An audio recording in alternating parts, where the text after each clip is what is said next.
Hey there, Ken Zorvich, NFM Lending. Hope you're having an excellent start to the weekend.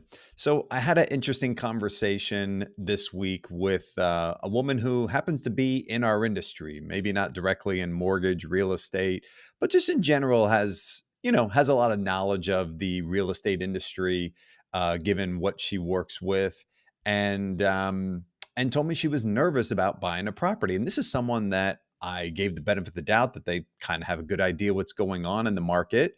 But it got me thinking. There seems to be obviously a lot of fear in the marketplace.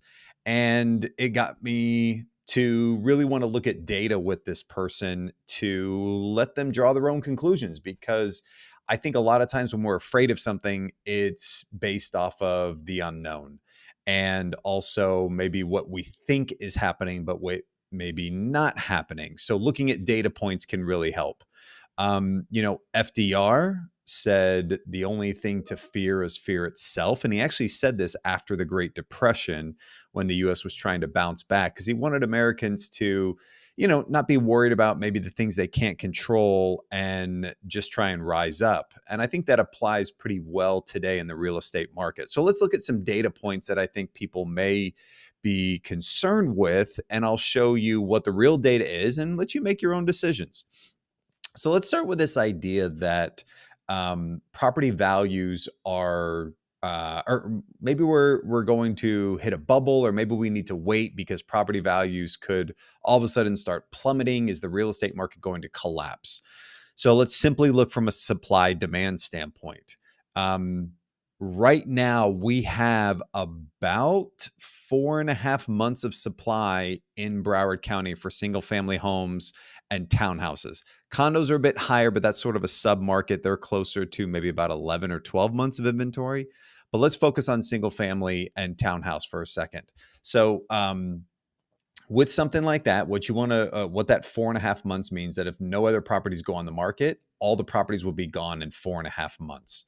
Okay. A balanced market, historically balanced, meaning it's not really a buyer's or seller's market, would put you at about 6 months of inventory. So right now we're technically still a seller's market, even though sellers may not feel that buyers actually believe they're in a buyer's market. Okay. Now, let's look at what caused prices to drop in 2008, 9, and 10.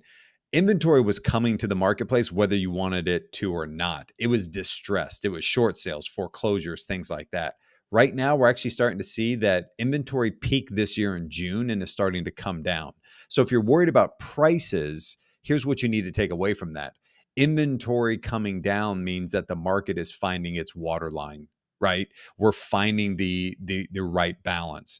And so sellers may not want to put their places on the market if they can't get what they want, but they're not distressed sellers. So this is where the market can be more organic than having outside influences. Now, buyers, what they need to realize is, look, you may not have a huge inventory influx coming anytime soon. You might be exactly where we're going to be for the foreseeable future. So the idea that prices are going to fall could only take place if we started to exceed the amount of supply versus our demand, and we're having the opposite effect.